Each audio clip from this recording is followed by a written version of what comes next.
Libertad de prensa no es solo poder hablar de lo que uno quiere hablar, es poder hacerlo sin represalias ni hostigamientos.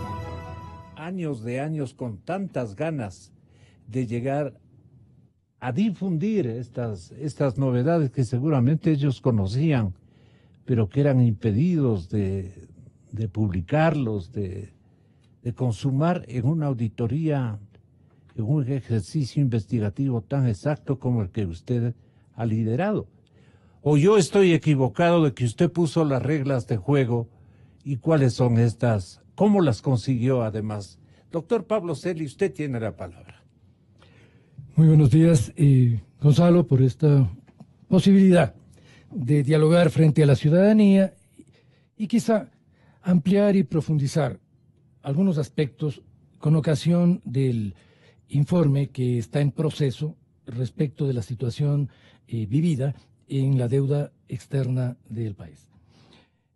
La Contraloría enfrenta, creo que como todo el Estado, un gran desafío: responder a una demanda social de transparencia y de reinstitucionalización profunda que permita que el Estado pueda realizar las previsiones y adoptar las acciones necesarias que garanticen desde el punto de vista estratégico no solamente el buen manejo de los recursos públicos, sino su adecuado empleo en términos de desarrollo, en términos de construcción de identidad, de ciudadanía, una reconstrucción de la relación de la sociedad con el Estado.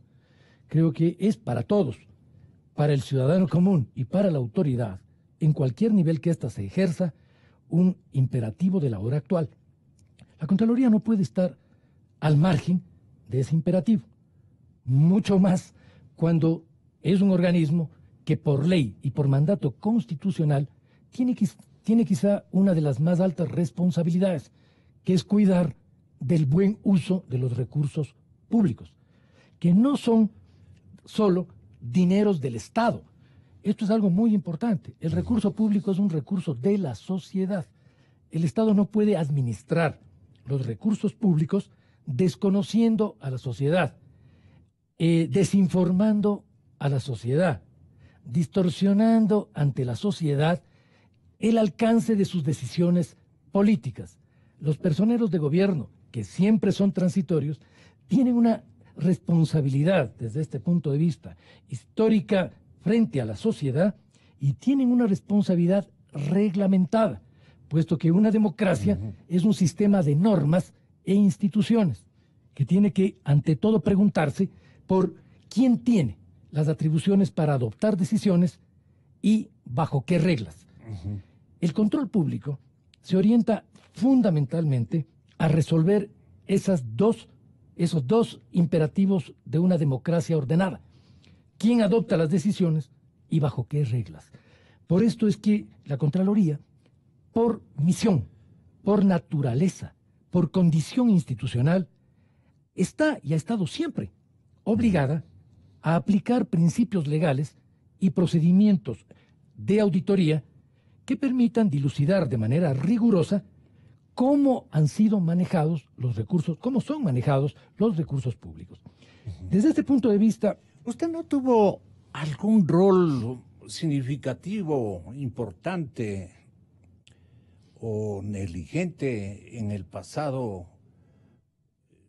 ¿Por qué no aludieron estas circunstancias y contribuyeron con este esclarecimiento, cumpliendo tareas auditoras muy significativas y de valoración de pecados mortales que se han cometido en la institucionalidad ecuatoriana a nombre de construir infraestructuras gigantescas, como caracterizó a la etapa correísta, que es la que en este momento resulta francamente fotografiada en vivo y en directo de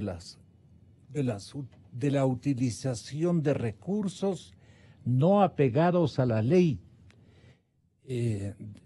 de formas para ocultar las cosas que en colaboración con los contralores de turno lograron mantener como en secreto estas distorsiones legales bien delicadas y bien profundas en su ejecución, en su realización. Antes usted colaboró con la Contraloría. ¿Por qué no estuvo usted, digamos, con las facultades, con las circunstancias de conocimiento, y alcanza usted a establecer que hay una demanda social, pero a esta hora? ¿La demanda social no había antes? No. Sería la pregunta, Pablo. No. He señalado las condiciones en las cuales la Contraloría y el conjunto del Estado están actuando hoy. En esas condiciones, yo debo asumir la responsabilidad de las decisiones que hoy adopto como autoridad. Yo no he sido autoridad titular de la Contraloría sino ahora. Por lo tanto, es hoy cuando yo estoy obligado a adoptar decisiones que desde mi convicción personal y las responsabilidades que yo debo enfrentar deben ejecutarse en base exclusivamente a dos criterios: la aplicación de la ley y el aseguramiento de procedimientos internos. Porque hoy hay una coyuntura y una condición favorable para que esto sea así, por un solo hecho. Porque en este momento la Contraloría General del Estado está siendo conducida en todos sus niveles de decisión por personal de carrera. La primera decisión que adopté cuando asumí la conducción de la institución fue colocar en los cargos directivos de la institución exclusivamente a funcionarios de experiencia y de carrera que permitan recuperar no solamente una capacidad de gestión institucional, sino también una elevadísima ética con la cual la Contraloría pueda intervenir con frontalidad, con decisión, con legitimidad y con el necesario reconocimiento mediante acciones de control que deben garantizar el principio de transparencia que la ciudadanía reclama. Eso es así en este momento. Esto supuso también algunas decisiones de tipo administrativo, entre otras. En primer lugar, realizar una revisión exhaustiva de todo el plan de control y cómo éste se venía desarrollando. Ubicar, por lo tanto, para entrar incluso en materia de lo que nos podría ocupar hoy, que es el tema de deuda, establecer con claridad cuál fue el real alcance de las auditorías 11 efectuadas con anterioridad a asuntos de deuda pública. Revisar este estado de situación del control en el país era una primera responsabilidad elemental para poder establecer una planificación sistemática que permita ir arribando a resultados como el que estamos hoy interesados en dilucidar. Pero no solo en este campo. Venimos realmente trabajando los últimos meses en un ajuste del plan de control en todas las áreas sectoriales del Estado.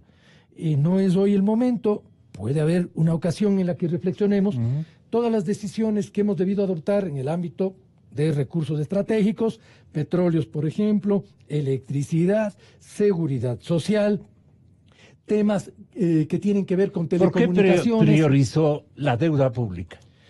La deuda pública, nosotros, y lo dije, además lo dije de manera explícita en el acuerdo por el cual decidí esta auditoría, por dos razones fundamentales.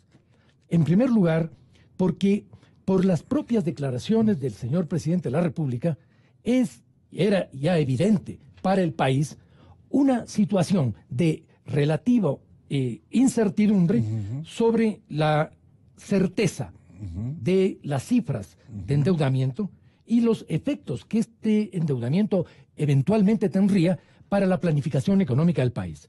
Este fue, en primer lugar, un hecho decisivo frente a todos los ciudadanos. Pero nada tiene que ver con la llamada telefónica de los compadres.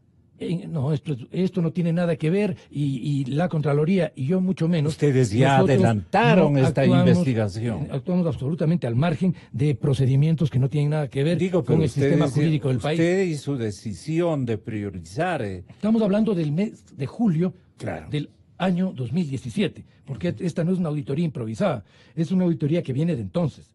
La primera consideración fue la que le acabo de mencionar, la constatación pública y un estado de incertidumbre sobre la situación del endeudamiento. Y una segunda, que tiene que ver ya con la responsabilidad de la propia Contraloría, la revisión que hicimos de los 11 exámenes precedentes, donde encontramos un conjunto de limitaciones y exclusiones. Es decir, para plantearlo con un lenguaje menos técnico, un conjunto de aspectos que no habían sido tratados, fundamentalmente... O aplicados. No habían sido tratados en los exámenes anteriores, no habían sido siquiera analizados, por una razón esencial: falta de información, imprecisión en la determinación del objeto de esos exámenes, insuficiencia en los periodos en los cuales esos exámenes se realizaron. En aquel momento, cuando se me plantea incluso un llamado a la Comisión de Fiscalización de la Asamblea para que explique, en primer lugar, por qué realizaba yo una auditoría de gestión a la deuda. Aclaré en aquel momento que nunca hablamos de una auditoría de gestión, que se trataba de una auditoría a las fuentes, usos de la deuda. Y eso no era una auditoría de gestión, sino que quedaba dentro de la norma constitucional por la cual compete a la Contraloría ese control. Y en aquel momento también señalé que no se trataba, como alguien interesado pretendió decir, una auditoría sobre auditorías. Alguien interesado pretendió decir que estábamos auditando procesos que ya habían sido auditados. Ninguna de las dos cosas. Ni estábamos auditando gestión, ni estábamos auditando cosas ya auditadas. En el marco de la ley definimos estrictamente el marco de alcance de esta auditoría, como acabo de decir, en el mes de julio del año pasado. ¿Y cómo se llama esta auditoría? Es un examen al uso, a la procedencia y al fondo correspondiente. ¿Cómo se deberían haber llamado a las otras auditorías mal operadas?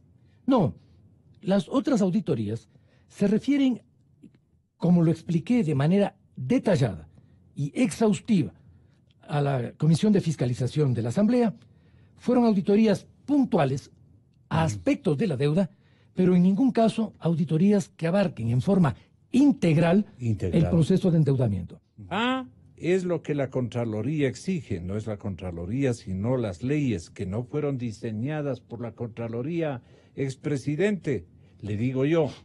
Y B es que la inteligencia impone, que ha sido, en este caso, superdotado de una inteligencia que la pasa a reconocer el contralor subrogante Pablo Celi. ¿Reconoce superinteligencia en el presidente Correa? Porque él está aludiendo que usted no ha tenido inteligencia para el efecto. Yo soy la autoridad de control del Estado en este momento. No discuto con auditados, para comenzar. En segundo lugar, en ningún caso yo recibo instrucciones de los auditados, ni voy a ponerme en un plano de discusión con dislates especulativos desde la soberanía del Twitter. El señor Correa, en este momento, no es el presidente de la República del Ecuador, y si lo fuera, tendría que responder exactamente en los mismos términos que hoy debe hacerlo frente a un organismo autónomo, como es la Contraloría, frente al cual el señor Correa hoy es sujeto de control. Por lo tanto, yo me debo pronunciar respecto de ese tipo de opiniones en el campo que me compete, es decir, en la revisión que los equipos de auditoría hagan a cualquier respuesta presentada en forma sistemática, en forma legal, ajustada a los procedimientos. Todos los auditados, absolutamente todos, incluido el señor Correa, tienen 5 días término para presentar cualquier tipo de observación al examen que lleva adelante en este momento la Contraloría. Todo lo demás, todo lo que se diga al margen del procedimiento, todo lo que se sugiera, se insinúe, premeditadamente se intente poner como un tema de distracción frente a la Contraloría no es objeto del examen. Las opiniones no son objeto del examen. Los sujetos de responsabilidad deben presentar en el término de 5 días sus observaciones formalmente ante la Contraloría. Es frente a esto, frente a lo que yo me pronunciaré. El problema está en el decreto ejecutivo 1218. ¿Qué dispone? Y el mecanismo que este decreto ejecutivo abrió para calcular la relación entre la deuda y el PIB. Decreto ejecutivo que aparece precisamente en el momento en que la deuda en el país ya arribaba al 39.9%, es decir, arribaba al tope del 40%. Con ese decreto ejecutivo, la deuda, en lo que tiene que ver con su estadística, no con sus valores reales, porque una cosa son los valores y otra cosa la estadística que maquilla esos valores o los transparenta. La estadística hizo bajar de un 39% a un 27% por el solo cumplimiento del mecanismo dispuesto en el decreto ejecutivo 1218. El argumento de que técnicamente este decreto se cumplió o se hizo una consolidación en base a este decreto y con aplicación del manual del fondo es también un argumento equívoco. Hay una aplicación incorrecta del propio manual. El manual, que además tampoco sería de cumplimiento obligatorio, sino exclusivamente una herramienta metodológica referencial. Pero incluso asumiendo el manual, de lo que se trataba es de si se consolidaba solamente los sectores del presupuesto correspondientes al Ejecutivo o si se debía consolidar la totalidad de obligaciones de todo el sector público, incluidos los GATS, las EPS no dependientes del Ejecutivo y el propio IES. La antojadiza y equívoca aplicación del manual al amparo del decreto 1218 lo que hizo es consolidar la deuda exclusivamente en los componentes de los sectores dependientes del Ejecutivo. Al hacerlo, con ese procedimiento se dejó fuera de la estadística de la deuda gran parte de la deuda interna, afectando directamente el mecanismo de cálculo del porcentaje que la ley permitía exclusivamente a un nivel del 40%. Verbigracia, las ventas anticipadas de petróleo, ¿entrarían ahí eso? ¿O también, son deudas públicas? También, pero eso es otro tema. Podemos mirar luego. Ya. Concluyamos esto. ¿Qué es lo que quedó fuera? ¿Qué es lo que quedó fuera? Por la supuesta aplicación del manual del Fondo Monetario. Quedaron fuera 11.000 millones de dólares de la estadística de la deuda. Sin la aplicación del decreto, la deuda interna sería, para diciembre del 2016, de 12.400 millones de dólares. Con la aplicación del decreto y esta equívoca interpretación del manual, esa deuda se redujo estadísticamente a 1.131 millones de dólares en diciembre del 2016 y a 974 millones en mayo del 16. ¿Qué es lo que el informe de Contraloría señala respecto de esto? Que aquí existe una rebaja artificial del monto de la deuda y que esa rebaja artificial del monto de la deuda tiene como consecuencia directa cambiar la relación porcentual entre la deuda y el PIB. Este es el primer aspecto, entonces, en relación ¿Y por qué a al nivel tema manual. internacional le aceptan a la administración Correa este maquillaje? No hay ningún tipo organismo de control internacional sobre esto. El Fondo Monetario no tiene la palabra. El juzgamiento de el Fondo Monetario controla el endeudamiento de todos los países, no podía haberle dicho la autoridad correspondiente, esto es favorable, esta pregunta es favorable para Correa.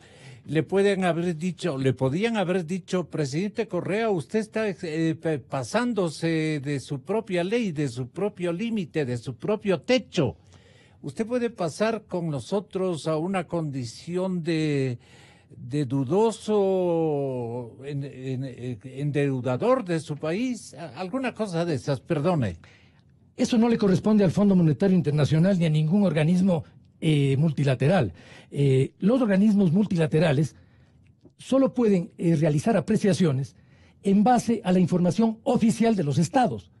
Lo que en este momento está cuestionando la Contraloría es precisamente eso, la información oficial que ha sido de uso tanto interna como internacional.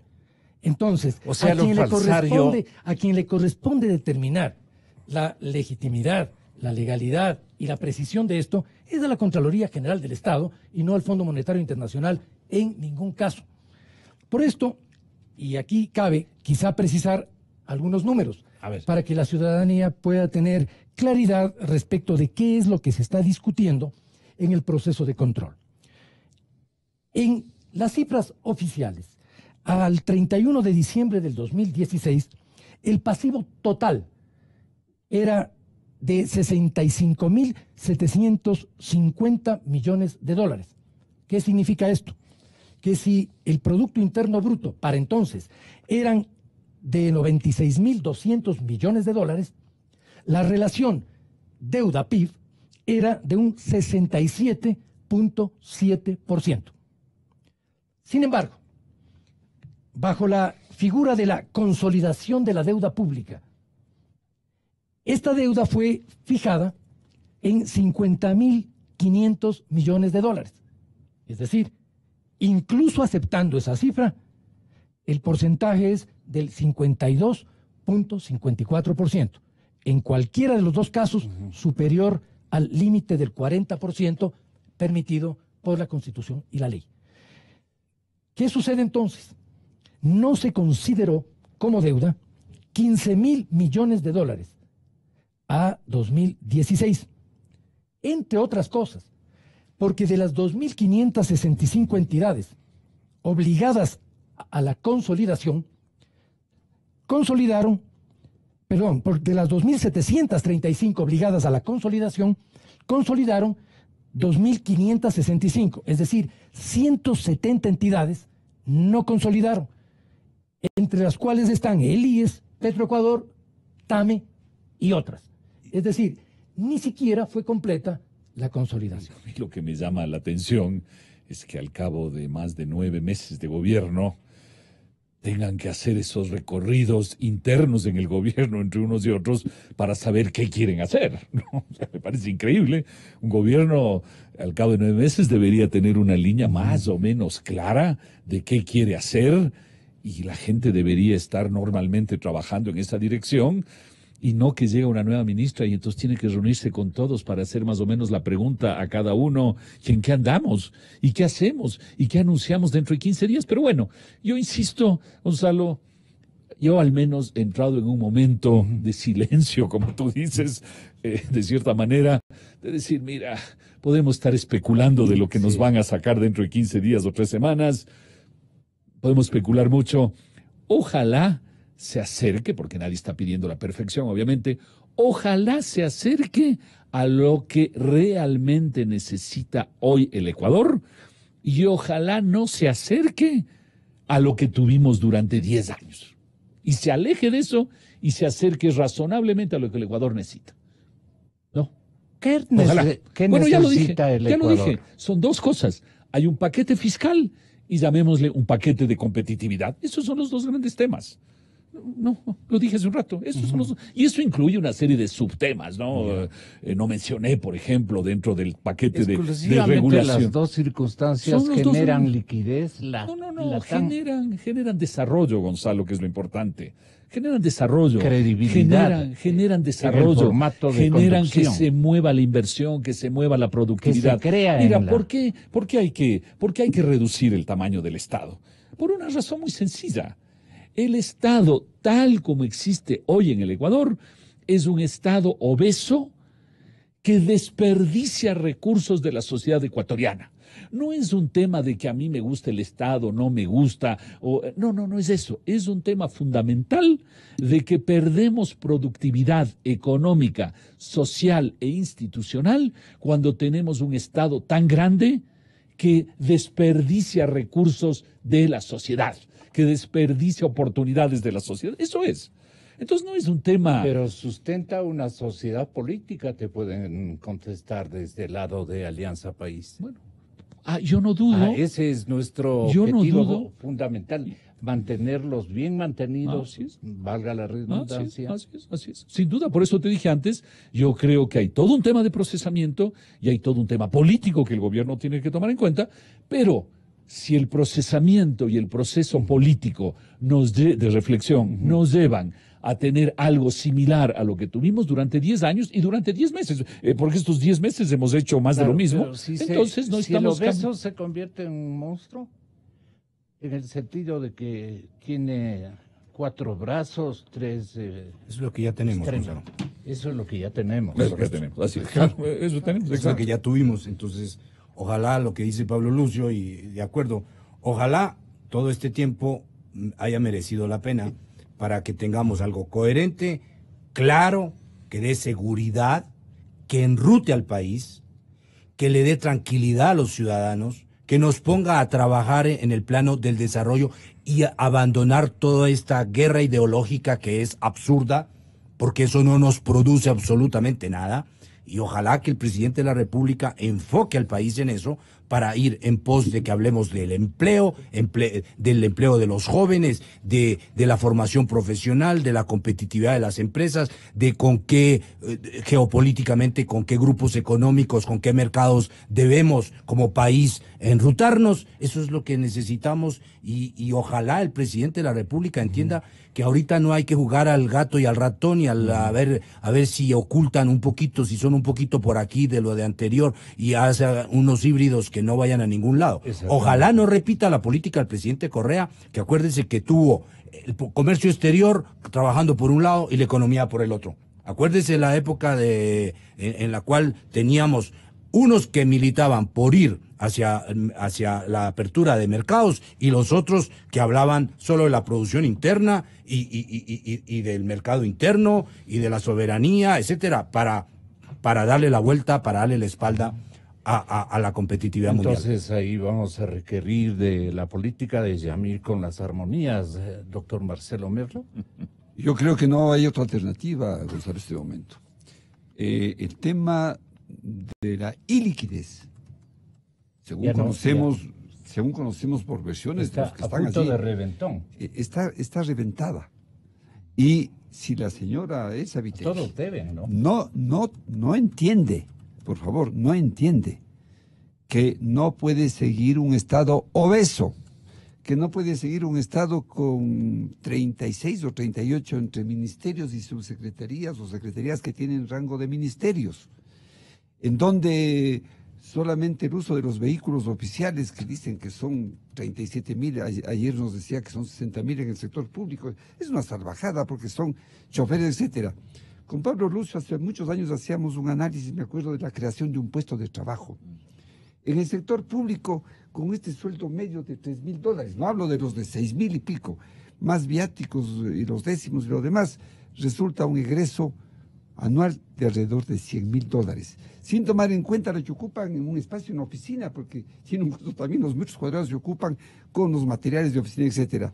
Con $100.000 en este momento se pueden crear 20 puestos de trabajo en el sector pesquero, agrícola, etcétera. De tal manera que es de sentido común el reducirle al Estado al tamaño viable, más aún en este momento histórico. ¿Cómo puede ser posible que lo que decía José, y les voy a dar una información adicional, no solo que no se ponen de acuerdo entre diferentes ministerios, sino que al interior del Ministerio de Economía y Finanzas hay dos versiones diferentes. La subsecretaría de endeudamiento público tiene una visión de lo que es deuda pública y la subsecretaría de presupuesto tiene una visión más real, porque ellos tienen que contabilizar al fin y al cabo cuánto destinan al pago de las deudas internas y externas. Y no se ponen de acuerdo y han dejado de publicar en la página web la información por provisión del uno frente al otro. Es decir, es una salvajada lo que está pasando en el país. Se ha multiplicado la burocracia en forma tal, insisto, que dentro de cada ministerio incluso existen ya ministerios casi independientes. Esto no puede seguir.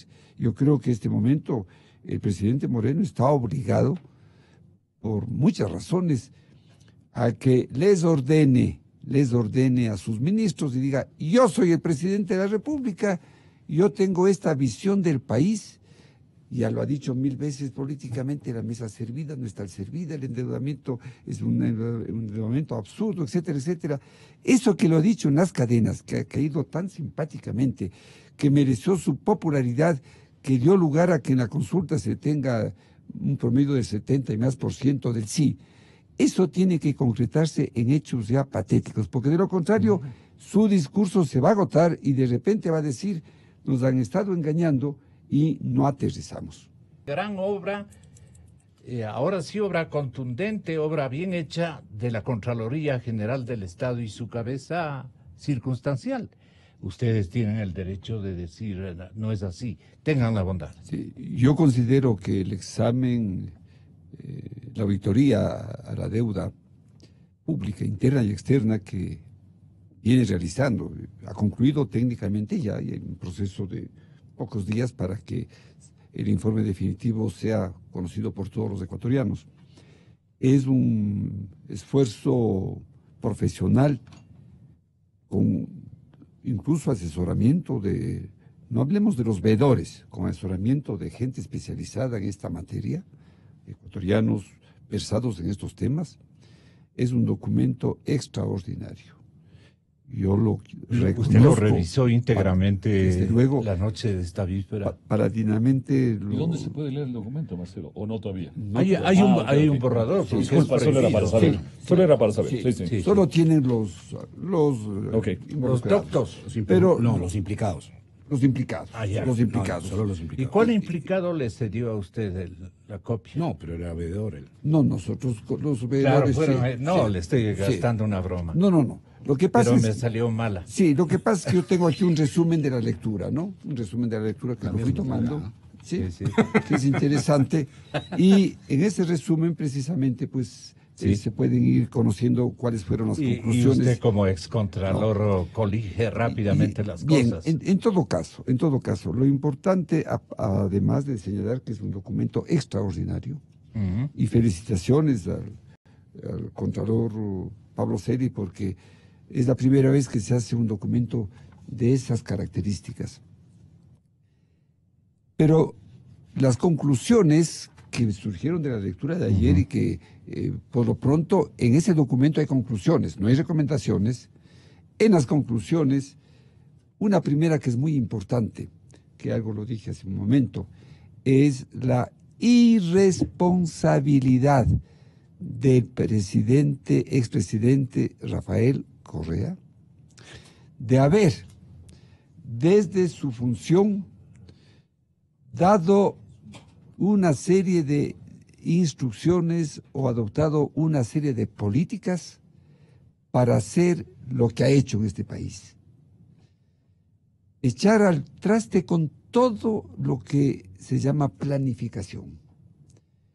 Desestimar todo un esfuerzo jurídico, técnico, económico que durante décadas el Ecuador produjo a través de importantísimas leyes que fueron derogadas en ese famoso Código Orgánico de Planificación y Finanzas Públicas, en donde un comité que él ordenaba, mandaba, y cuyas actas, imagínense qué ironía, que van a hacer ahora las actas, le dicen al Contralor, a la Contraloría, que espere 45 días para enviar las actas de las decisiones del comité de endeudamiento. Este comité, de acuerdo inclusive con el código vigente, tenía que, antes de autorizar un endeudamiento público, interno o externo, tener una serie de parámetros para saber a dónde iban los recursos, por qué iban los recursos. Pero a Correa lo único que le interesaba es hacer obras faraónicas.